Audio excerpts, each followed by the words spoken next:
Le quartier de Sherjara, à Jérusalem-Est, quartier à majorité arabe. Depuis août 2009, chaque semaine, ce quartier est le rendez-vous de militants palestiniens, de colons juifs et de pacifistes qui manifestent sous l'œil vigilant de l'armée israélienne.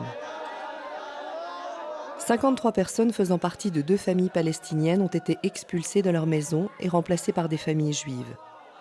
Les familles palestiniennes des réfugiés de la guerre israélo-arabe de 1948 avaient été installées là par les Nations Unies en 1956. Au cours d'un long procès, les colons juifs ont fait valoir que ces habitations leur appartenaient avant la guerre de 1948. Les juges israéliens ont donné gain de cause aux familles juives. Aujourd'hui, 57 autres familles palestiniennes risquent l'expulsion. Pour les protestataires, cette décision de justice n'est pas logique.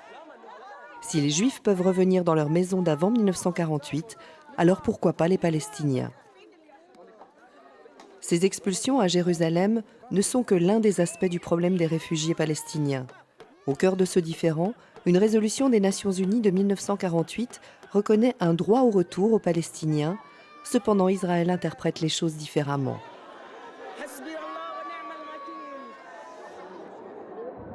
D'après les Nations Unies, durant la guerre de 1948 entre Israël et les pays arabes, plus de 700 000 Palestiniens ont fui leur maison. En mai 1950, les Nations Unies ont déclenché une opération provisoire d'assistance. 60 ans plus tard, force est de constater que le provisoire a la vie longue.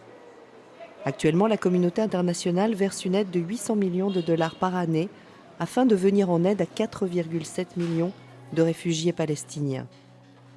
Les exilés palestiniens et les Israéliens défendent avec acharnement leur droit à vivre sur la même terre.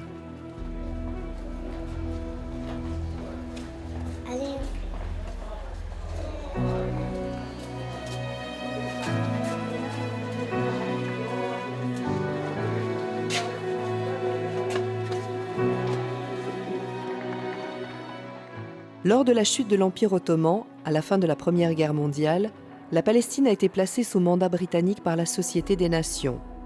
Dès la fin du XIXe siècle, le sionisme politique, conforme au mouvement nationaliste de l'époque, cherchait à faire revivre les traditions juives et œuvrait pour la création d'un État juif en Palestine. En 1917, Arthur Balfour, ministre anglais des Affaires étrangères, déclarait son gouvernement favorable à la création d'un État juif en Palestine.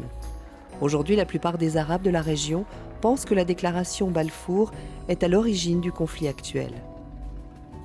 Dans les années qui ont suivi, la population arabe locale a vu arriver un flux régulier d'émigrants juifs en provenance d'Europe, surtout dans les années 30 et 40, alors que les Juifs fuyaient les persécutions et les camps nazis. En 1948, on dénombrait 650 000 Juifs en Palestine et 1,35 million d'Arabes. Pour trouver une solution au conflit entre Juifs et Arabes, en 1947, l'Assemblée générale des Nations unies a proposé la création de 2 États. La résolution 181 a ainsi prévu la division de la Palestine entre un État arabe et un État juif. Si les Juifs ont accepté cette résolution, les gouvernements arabes l'ont rejetée.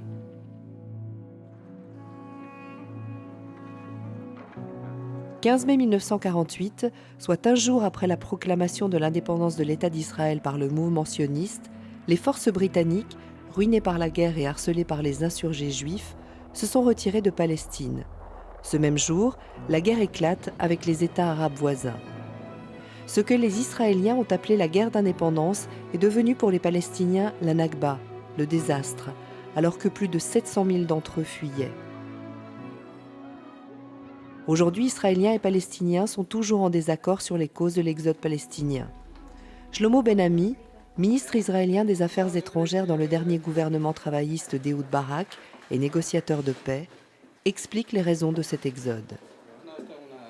What you saw is a combination of C'était une combinaison de gens qui fuyaient la guerre et un grand nombre d'entre eux ont été expulsés par les sionistes, par les forces israéliennes. Zionists, were the Israeli forces evicted and expelled actively. Il n'y a jamais eu, par exemple, de politique, de volonté gouvernementale à ce moment-là, mais il y avait une philosophie, une atmosphère, Un consensus, une idée généralement répandue dans les forces sionistes en Palestine, selon laquelle il valait mieux qu'il y ait aussi peu d'Arabes que possible en Palestine. That it would be better to have as less Arabs as possible in Palestine. There was two Cette guerre s'est déroulée en deux phases. between the local Tout d'abord une guerre civile entre la population locale juive et les Palestiniens. Ensuite, une phase dans laquelle les armées arabes ont envahi la Palestine. At the end of it, the Jews prevailed, and what we saw is Les Juifs ont finalement pris le dessus et la zone octroyée à l'État juif par la résolution 181 de l'Assemblée générale a ainsi doublé. General Assembly resolution, in fact, doubled as a result of the war.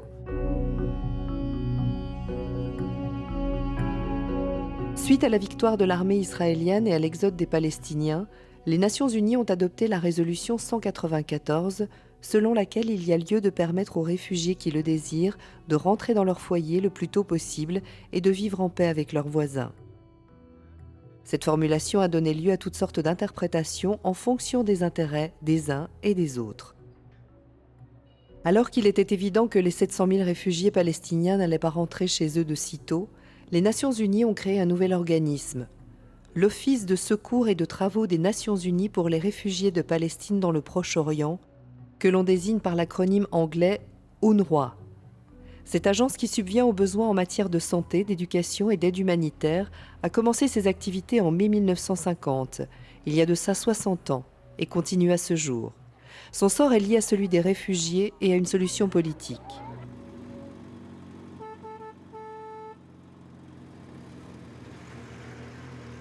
Mohamed Abou Zaïda avait 16 ans lorsque la guerre a éclaté. Sa famille a dû quitter Bourer, village situé à 18 km au nord-est de Gaza City. 105 personnes ont perdu la vie dans son village et 3100 autres habitants ont fui. Ils nous ont chassés de notre pays. Nous avons dû fuir, nus et affamés. Quand nous sommes arrivés ici, nous n'avions plus rien, si ce n'est notre foi en Dieu. Et Dieu, justement, nous a sauvés en nous envoyant l'UNRWA. À cause de la pauvreté, certains d'entre nous sont retournés chez eux pour chercher de la nourriture et des choses oubliées. Lors de ce retour, il est mort plus de gens qu'à la guerre.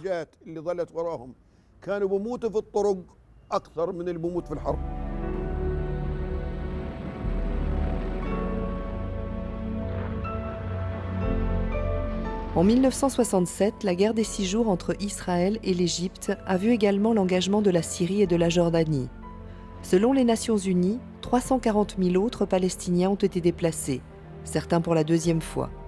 La plupart ont fui vers la Jordanie, la Syrie et le Liban. Israël a pris le contrôle du Sinaï, de la bande de Gaza, de la Cisjordanie, de Jérusalem-Est et du plateau du Golan. Pour Salim Tamari, sociologue palestinien, cette guerre a marqué un point de non-retour pour les réfugiés palestiniens. Après 67, lorsque la Cisjordanie et Gaza sont passés sous contrôle israélien, il y a eu un changement dans la perception et l'auto-identification des Palestiniens. La dispersion, l'exil ont fait place à un mouvement national visant le droit à l'autodétermination. La question des réfugiés n'a pas perdu de son importance, mais est devenue l'une des composantes de problèmes plus pressants, celui de l'autodétermination et des revendications territoriales. اكتب عندك هم مطلب التاني السابق اوان روحي فاني فادي روحي براضيها راضي باللي فيها وانا ليها باقي حتى صون اسمع مثل ما صانت اسمه مفتاحي بيدي باقي مش ناسي ارضه مخيم في البداية حضني رضيوا فيي بعد لما انفرضت هينا تحكوا حقي حقي يعود حقي صوت صمود جمود تابوت يفوت فينا يقود مستقبل هنا ما يموت. Gaza, au bord de la Méditerranée, coincée entre l'Égypte et Israël, est l'une des régions du globe les plus peuplées.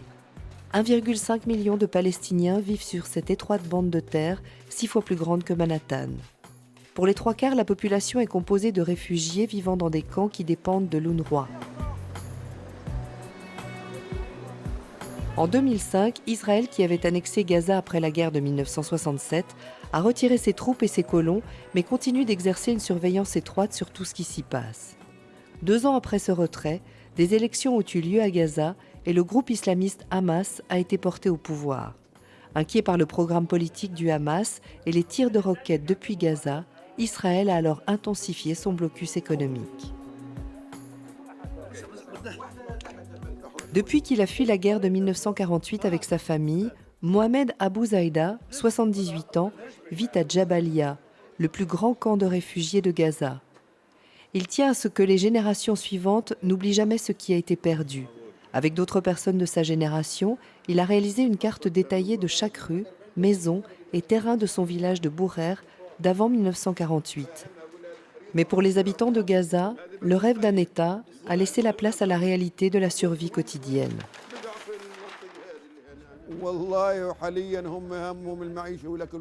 Ils pensent à gagner leur vie et pas au droit au retour. C'est une période sombre, noire même, surtout avec le blocus. Les niveaux de vie varient, certains sont pauvres, d'autres s'en sortent juste et d'autres encore sont riches.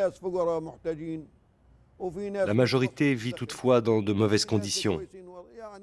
Si l'UNRWA arrêtait de donner de la nourriture aux gens pendant 1, 2 ou 3 semaines, ils mourraient de faim.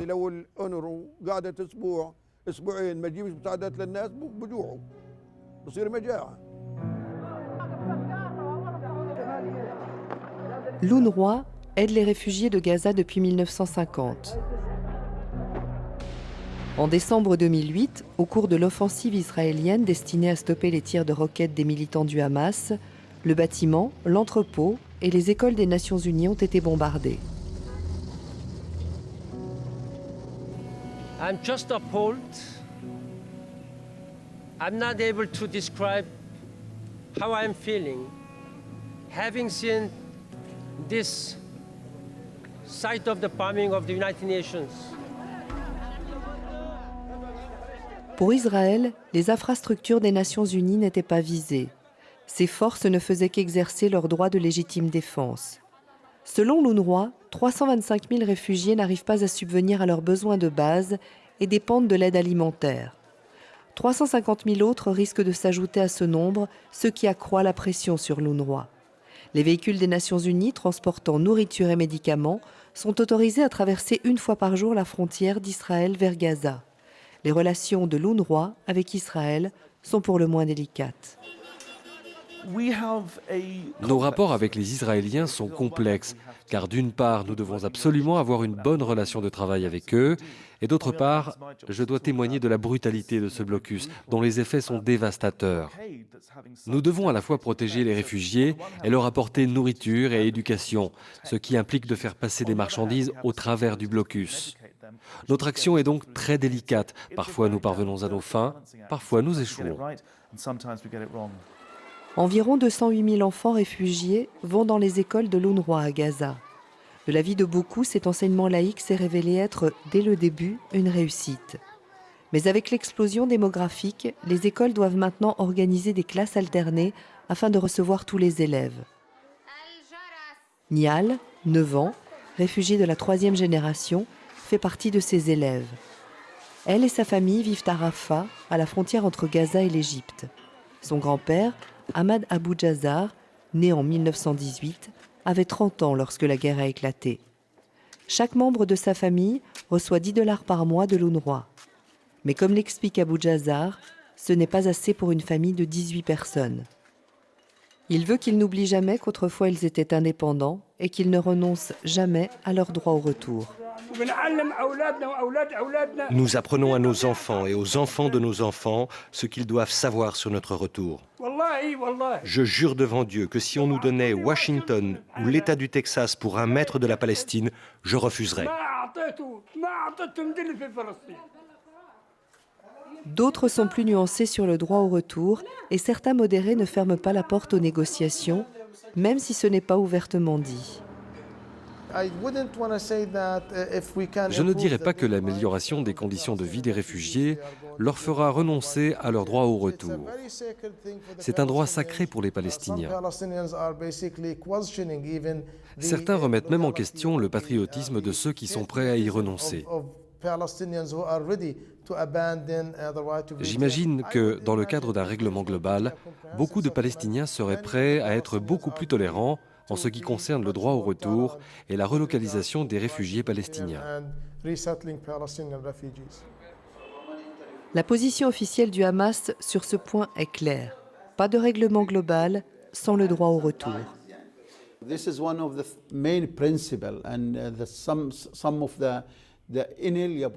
C'est l'un des principes fondamentaux et l'un des droits inaliénables. Si les Nations Unies ont déclaré que les Palestiniens avaient un droit au retour et à des dédommagements, pourquoi accepter les arguments des Israéliens sur cette question? Pourquoi autorise-t-on quiconque à venir s'installer sur notre terre, qu'il s'agisse de juifs ou de gens pouvant se dire juifs?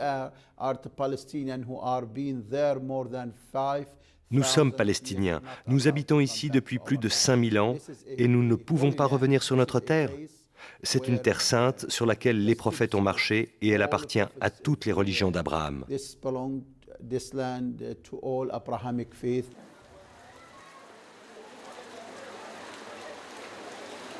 À Tel Aviv, en Israël, le retour des réfugiés palestiniens est inconcevable. Le retour des réfugiés? Où? Ici? Sûrement pas. Il faudrait qu'ils me passent sur le corps. Je m'y opposerai. C'est notre terre, c'est tout. Que voulez-vous qu'on fasse? Où allons-nous les mettre? C'est ça la question. À Jaffa? Jérusalem? Où? Je comprends les craintes des Israéliens pour la démographie.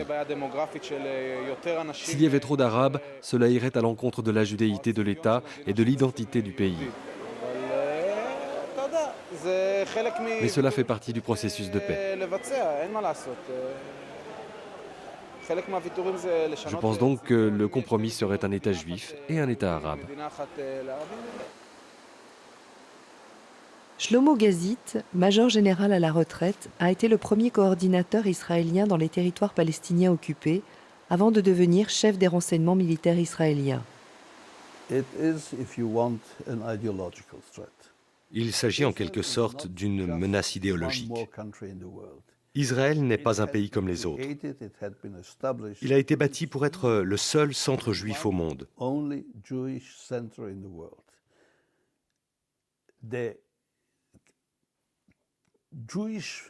La majorité juive de ce pays ne doit pas être menacée.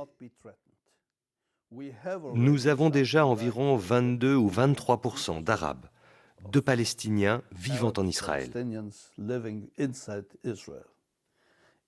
Si ce chiffre s'accroissait, sans parler d'arriver à 50%, juste à 35%, disons, cela remettrait en cause le caractère juif du pays.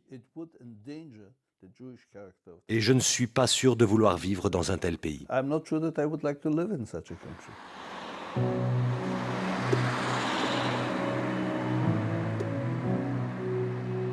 Israël a créé les colonies juives de Gaza et de Cisjordanie dans les années 70.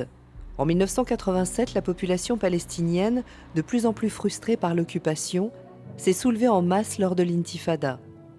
Cela a duré jusqu'aux accords d'Oslo en 1993, au terme desquels l'OLP a reconnu l'État d'Israël en échange d'un arrêt progressif de l'occupation israélienne.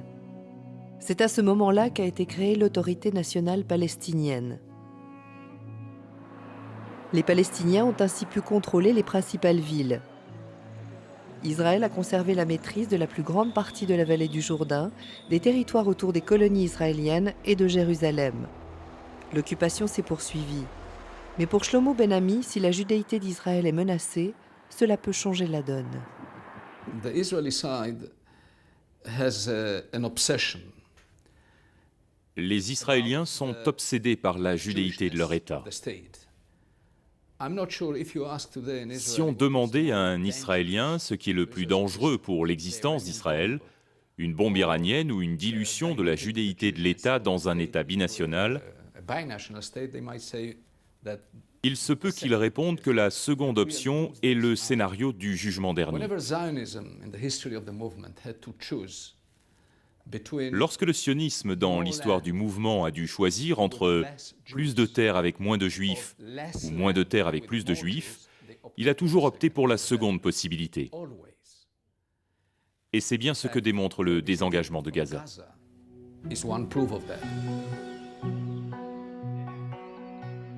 D'innombrables négociations n'ont pas abouti.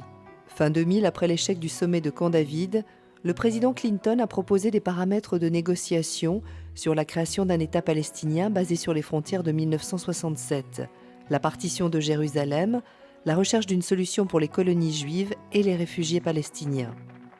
Pour certains commentateurs, les pourparlers de paix ont principalement buté sur la question du droit au retour.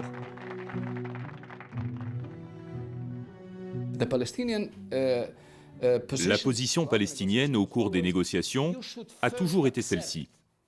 Vous devriez accepter d'abord le principe du droit au retour, et nous n'avons pas du tout l'intention d'inonder Israël de réfugiés, et ensuite nous parlerons des chiffres. Les Israéliens ne pouvaient pas accepter cela en raison, entre autres, de cette obsession dont je viens de parler. Non, non, nous ne pouvons pas nous engager dans un processus qui n'a pas de limite. Nous ne voulons pas nous engager dans un trou noir, d'accepter d'abord le principe et ne parler des chiffres qu'ensuite. Non, non, aucun négociateur israélien ne ferait ça.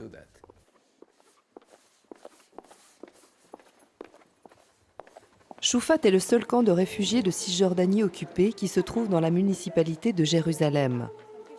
Djihad Abou Znaïd, députée au Conseil législatif palestinien, habite à Choufat. Pour elle, le droit au retour sera difficile à mettre en œuvre. Ici, les réfugiés peuvent conserver leur pièce d'identité de Jérusalem, ce qui, en théorie, leur permet d'accéder aux soins de santé et de travailler en Israël. Ce camp a toutefois un taux de chômage de 70%. Il ne dispose d'aucun service de base et la violence y règne. Israël considère Choufat comme une menace à sa sécurité. Ces dernières années, suite à un afflux croissant de réfugiés, la population de ce camp a atteint les 18 000 habitants. En 1995, Israël a commencé à confisquer les papiers d'identité des habitants de Jérusalem vivant hors du district de Jérusalem. On leur a dit « Vivez à Jérusalem, vous bénéficierez de vos droits et aurez accès aux assurances sociales et maladies. » Les gens n'avaient pas le choix, car ils payaient déjà des impôts puisqu'on considérait qu'ils vivaient dans le district de Jérusalem. 10 000 Palestiniens ont alors déménagé à Choufat. La pression sur ce camp était déjà forte. Mais imaginez ce que cela a été avec l'arrivée de ces 10 000 personnes. Liana Tamimi et sa famille ont déménagé à Choufat en 2007. Elle et son mari sont des réfugiés de Jérusalem, mais ils vivaient en Cisjordanie. Ils habitent maintenant ici pour conserver leur papier d'identité de Jérusalem. Si un enfant a une pièce d'identité de Cisjordanie, il n'est pas libre de ses mouvements ou de travailler où il veut. S'il dispose d'une pièce d'identité de Jérusalem, c'est plus facile pour se déplacer. Plus tard, mes enfants pourraient me reprocher de les avoir privés de leur pièce d'identité de Jérusalem. C'est comme un legs de famille. Pour travailler en Israël, les Palestiniens doivent disposer d'un permis demandé par leurs employeurs et délivré par les autorités israéliennes. Les permis sont difficiles à obtenir. Tous les matins, des Palestiniens de Cisjordanie font la queue pendant des heures au checkpoint de Gilo, à Bethléem, pour aller travailler à Jérusalem. Pour pointer à 8 heures, ils commencent à faire la queue à 3 heures du matin. S'il n'a pas passé le checkpoint à 7 heures, il ne pourra pas monter dans la voiture à temps et devra rentrer chez lui. Il sera venu pour rien alors ?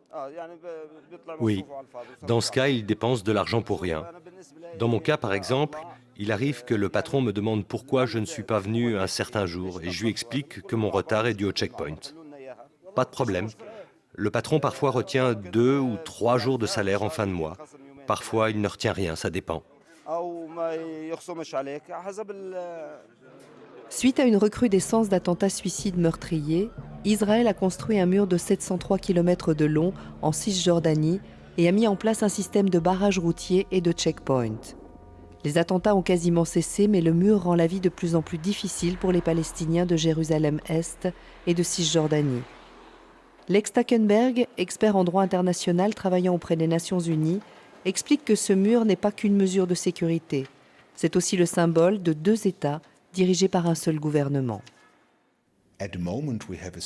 Actuellement, nous avons une situation dans laquelle un gouvernement dirige deux peuples. La tendance actuelle pour le règlement des problèmes, y compris la question des réfugiés, c'est de créer un État palestinien à côté d'Israël. Si ce scénario ne se réalise pas, la situation actuelle se poursuivra et s'aggravera, dans la mesure où nous avons déjà une solution d'État binational. Alors l'appel pour une égalité des droits se fera de plus en plus pressant. Gidi Genstein est président de l'Institut Reut, groupe de réflexion politique en Israël. La solution d'un État binational est une illusion. Ce serait un bourbier. Ce sera un processus long, épuisant, sanglant, avant que les Juifs lâchent ce qu'ils ont créé ici.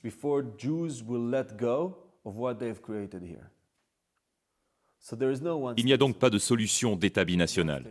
Ce qu'il nous faut faire, c'est de gérer notre divorce. Israël doit divorcer de la population palestinienne en Cisjordanie et à Gaza. C'est une démarche très, très difficile, mais c'est ça qu'il faut que l'on fasse.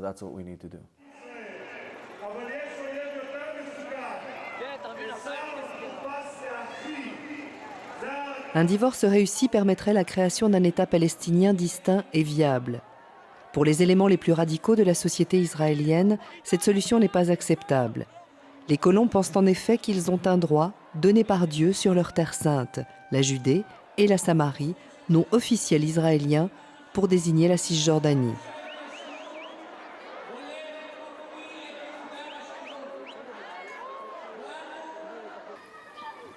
Tamar Asraf est porte-parole pour la colonie d'Eli, entre Ramallah et Nablus, en Cisjordanie. Elle pense que cette terre appartient à Israël, peu importe que les colonies juives soient illégales au vu du droit international. Je pense qu'ils veulent tout pour eux. Cela doit être clair pour nous. Ils ne vont pas se contenter de Gaza ou d'ici, et ils le disent. Nous voulons tout. Nous voulons Jérusalem, Tel Aviv, tout. Il s'agit d'une guerre de survie, celle du peuple juif qui, il n'y a pas si longtemps, était massacré en Allemagne et dans toute l'Europe. Cette terre est à nous et nous devons le comprendre. Et ils doivent le comprendre aussi. Et en tant que propriétaires de cette terre, nous devons leur donner les moyens de vivre décemment. L'extension des colonies dans les territoires occupés et à Jérusalem-Est se poursuit et suscite des tensions avec le gouvernement américain. Suite aux guerres de 1948 et 1967, des Palestiniens sont allés vivre dans tout le Moyen-Orient. Un grand nombre trouvant refuge au Liban, en Syrie et en Jordanie. Ils ont ainsi connu des fortunes très diverses.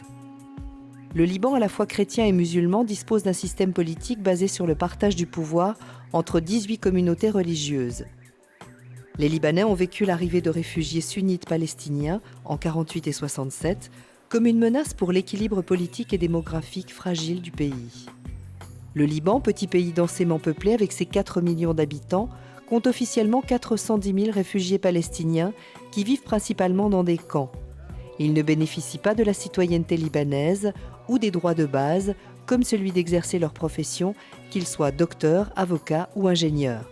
La plupart des camps sont insalubres, violents et sont aux mains de factions politiques armées.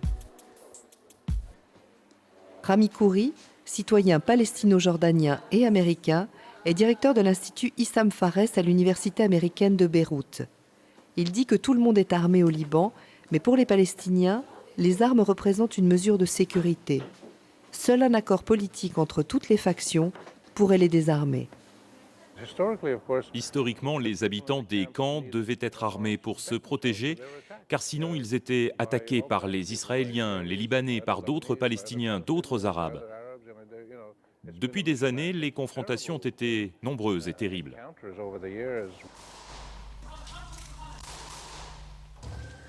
En 1975, suite aux affrontements entre milices chrétiennes et palestiniennes de l'OLP, une guerre civile dévastatrice a éclaté. Les militants palestiniens implantés au Liban ont également attaqué Israël, ce qui a entraîné les invasions israéliennes de 1978 et 1982. En septembre 82, le président libanais Bachir Gemayel a été assassiné et les Palestiniens ont été montrés du doigt. Le jour suivant, en représailles, des milices chrétiennes ont investi les camps de réfugiés de Sabra et Shatila, à Beyrouth-Ouest, pour tuer 1 millier de Palestiniens. L'armée israélienne qui encerclait ces camps n'est pas intervenue.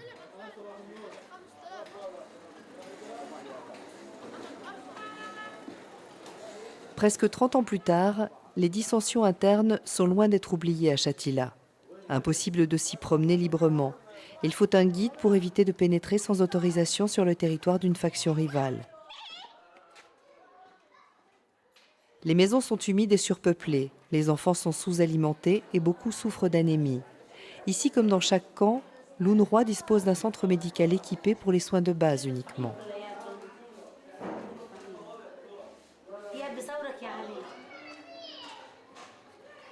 Le docteur Jamal Al-Husseini, chirurgien, n'est autorisé à exercer son métier que dans les camps. Il a quitté un poste bien rémunéré en Espagne pour revenir ici et être avec sa famille. Ce patient vient le voir régulièrement pour un drainage des poumons. C'est très dangereux. Je pratique une ponction externe, vers les poumons, dans la cavité pleurale. Mais si, accidentellement, je perfore le poumon, le patient décède.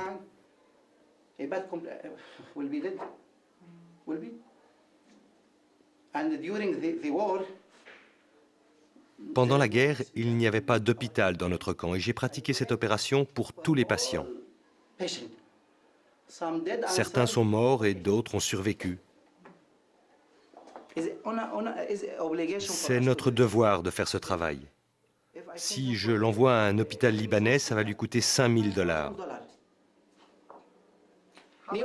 Même si toute sa famille contribuait, il ne pourrait pas réunir 5 000 $. Le docteur Al-Husseini dit qu'il y a 15 médecins à Shatila. Ceux qui n'ont pas de chance finissent par travailler dans des supermarchés pour gagner leur vie. Sinon, ils collaborent illégalement avec des médecins libanais pour un quart du salaire normal. Beaucoup de Libanais ont peur que les Palestiniens prennent leur travail. C'est irrationnel et irréaliste, car ils font ce que les Libanais ne veulent pas faire. Et puis il existe une forme de ressentiment étant donné tous les conflits antérieurs. Beaucoup de Libanais reprochent aux Palestiniens d'avoir provoqué les attaques israéliennes contre le Liban. Les gens éprouvent donc de la rancœur et disent qu'ils ne veulent pas des Palestiniens. Pour Rami Khoury, il existe toutefois une volonté croissante d'améliorer les conditions de vie des réfugiés. Début 2010, le Congrès pour les droits civiques des réfugiés palestiniens au Liban a réuni toutes les factions en présence et a réussi à les faire dialoguer, même si aucun nouvel accord n'a été conclu. Je veux rester optimiste. Un lourd passé existe pour toutes ces questions. Ce séminaire démontre toutefois une volonté de tourner la page, d'être pragmatique et de voir certains de ces droits mis en œuvre aussi rapidement que possible. En attendant qu'un État palestinien voie le jour, qu'Israël accepte le droit au retour, et ils ne l'accepteront jamais, ok? Donnons aux Palestiniens l'opportunité de vivre dans la dignité au Liban. Si nous leur donnons des droits, le droit de travailler, d'être propriétaires, ils vivront comme des Libanais. Ils ne seront plus forcés d'appartenir à une faction ou à un groupe qui menacera la stabilité du Liban. Leur donner des droits rendra le Liban plus stable.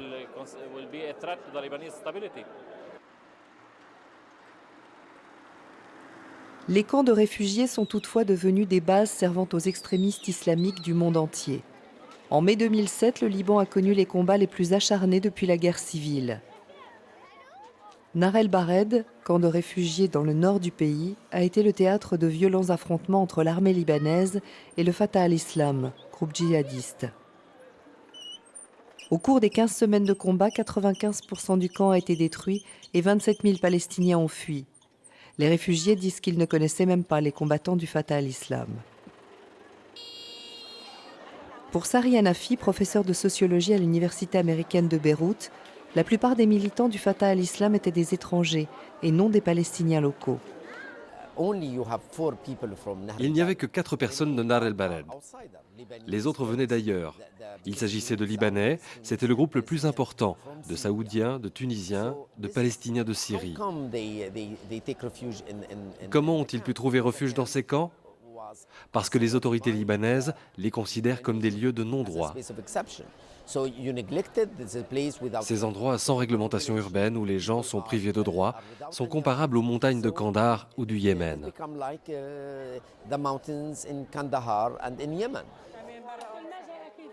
Les réfugiés reviennent petit à petit à Nahr el-Bared pour être relogés dans des habitations provisoires mises à leur disposition par l'UNRWA.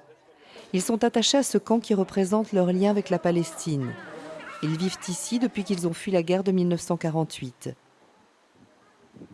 Un grand nombre vient de Safouri, village près de Nazareth en Israël. Safouri s'appelle maintenant Tzipori, célèbre site archéologique. Seul le vieux fort est reconnu par ces gens qui n'ont pas vu leur village depuis 62 ans.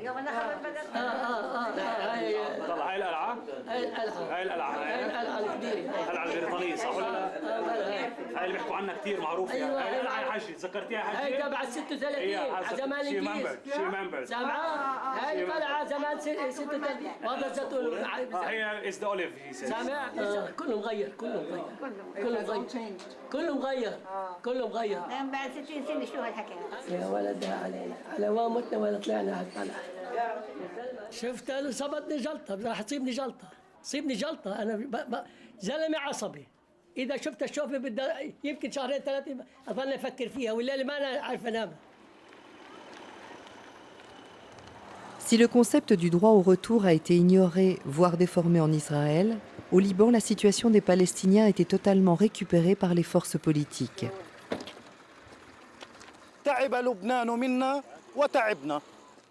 Le Liban est fatigué de nous et nous sommes épuisés.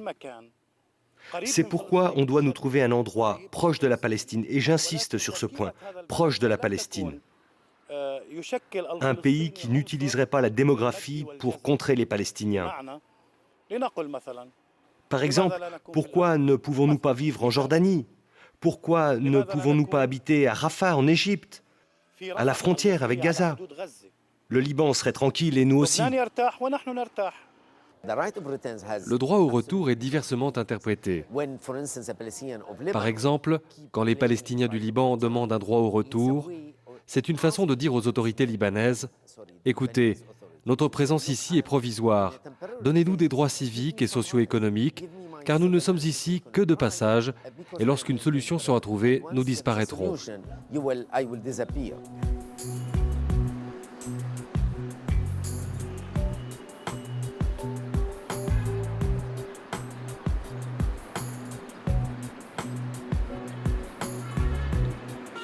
Contrairement au Liban, en Syrie, la cause palestinienne a été défendue par le gouvernement baathiste, désireux de se positionner en champion de l'unité arabe.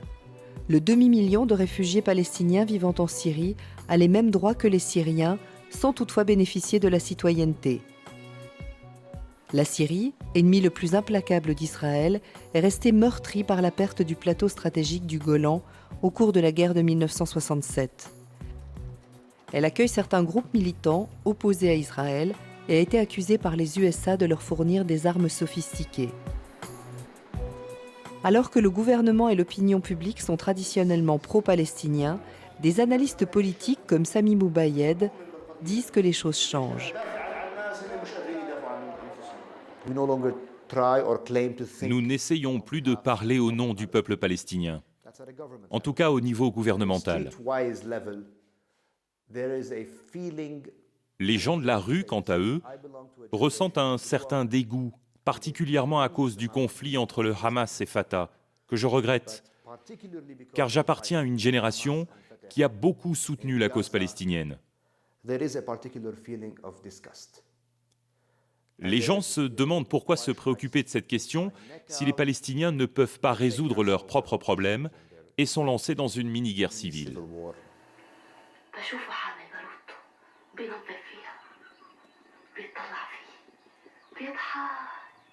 Nadine Salameh, célèbre actrice palestinienne, se sent chez elle en Syrie.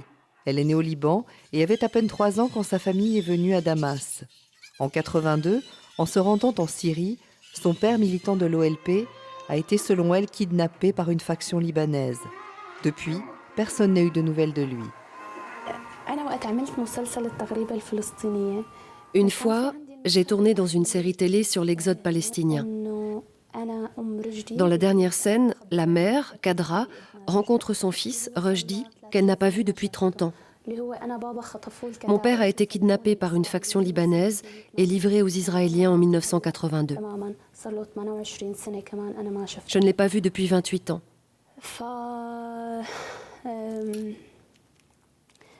Je pensais à ma grand-mère tout le temps où je tournais. Elle a 77 ans. Elle a eu 12 enfants. Je pense qu'elle aime mon père plus que les 11 autres enfants réunis. On frappe à la porte. C'est mon père, mais elle ne le reconnaît pas.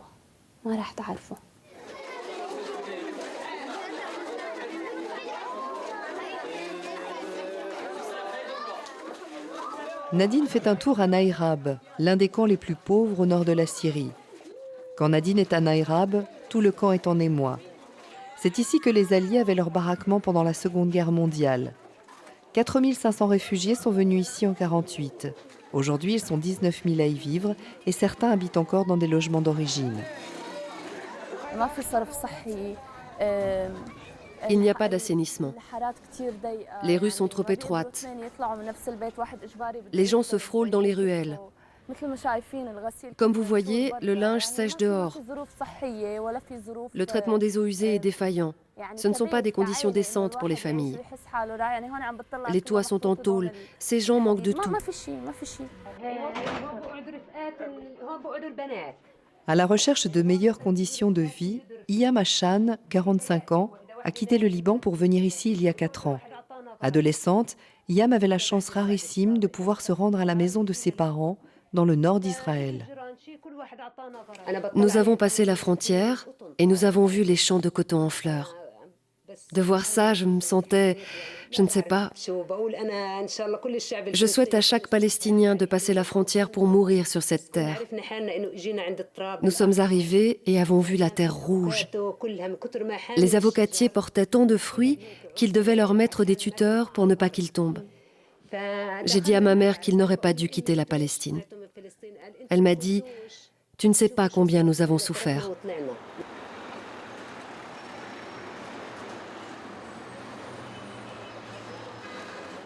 Yarmouk, ancien camp palestinien devenu quartier ordinaire à Damas. Amer Abou Hashish, 28 ans, est né à Yarmouk. Sa famille a fui en Syrie en 1948. Ses papiers ne sont pas acceptés dans tous les pays, mais pour lui, obtenir la nationalité syrienne reviendrait à abandonner son identité palestinienne. Le droit au retour est une question de principe. Admettons que je ne veuille pas aller vivre en Palestine, à Safad, la ville d'où je viens. Mais au moins, je veux pouvoir y aller simplement pour y passer 1 heure, puis revenir ici. C'est ici que je travaille, à Damas. C'est chez moi, mais je veux avoir le droit d'aller là-bas. Pourquoi n'importe qui dans le monde peut y aller et y rester aussi longtemps qu'il veut, alors que ce n'est pas possible pour moi? Parfois, même demander un visa pour Israël est une situation à laquelle on s'interdit de penser.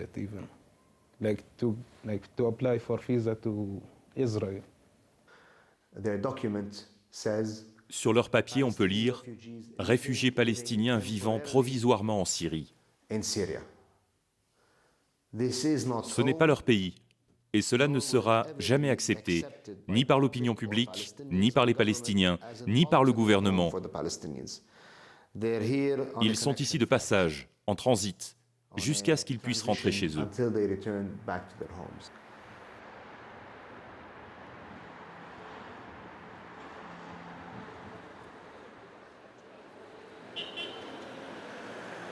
La Jordanie est l'exception. Les Palestiniens y représentent une bonne part des 6,3 millions d'habitants. Ce pays a accordé la citoyenneté aux Palestiniens et certains d'entre eux dirigent des entreprises fleurissantes. La famille de Oussam Atia a fui la Cisjordanie en 1948. Pour lui, la Jordanie est le pays de l'égalité des chances et son entreprise familiale de magasins de meubles prospère. Bien que fier de ses origines palestiniennes, il se sent totalement jordanien et n'a aucune intention de revenir en arrière. Les Palestiniens sont beaucoup mieux lotis ici que dans les autres pays de la région. Mais certains d'entre eux vivent toujours dans des camps de réfugiés depuis 1967 ou 1948. Et c'est inacceptable. Ces gens devraient pouvoir rentrer dans leur pays.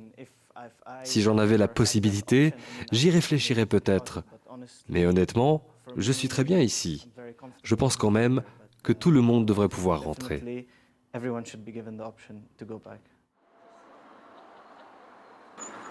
Ici, il y a presque 2 millions de réfugiés palestiniens inscrits auprès de l'UNRWA.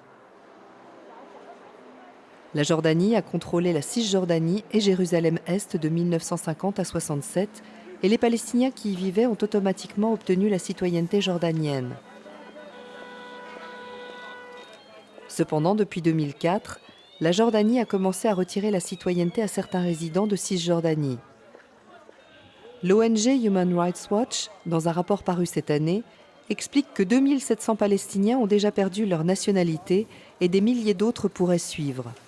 Selon ce rapport, ces mesures serviraient à contrer les projets israéliens de transfert de Palestiniens de Cisjordanie en Jordanie. Toujan Al-Faisal, première femme membre du Parlement en Jordanie, est écrivain politique. Elle critique ces nouvelles mesures.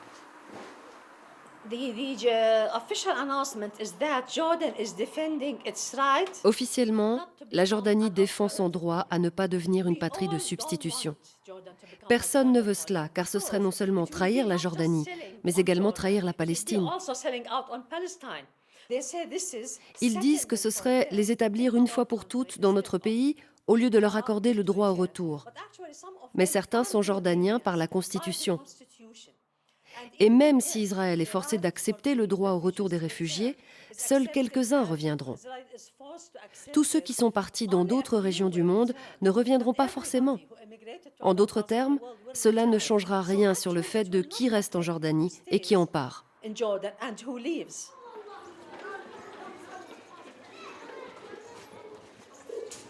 Suite aux guerres de 48 et 67, les réfugiés sont maintenant 6,5 millions.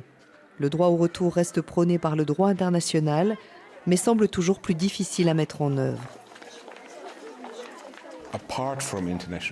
Outre les lois internationales en matière de droits de la personne, le droit au retour est également un corollaire du droit sur la responsabilité internationale des États, qui stipule que, si des biens sont illégalement confisqués, il existe un droit de restitution prévoyant également le retour physique des personnes spoliées. En outre, en matière de droit humanitaire international, un principe en vigueur stipule que les civils ayant fui un conflit armé disposent d'un droit au retour dans leur pays et leur région d'origine. Depuis 2008, 3000 réfugiés environ ont été envoyés dans des pays occidentaux. Israël refuse d'en accepter davantage dans les territoires sous son contrôle et accuse l'UNRWA d'entretenir ce problème.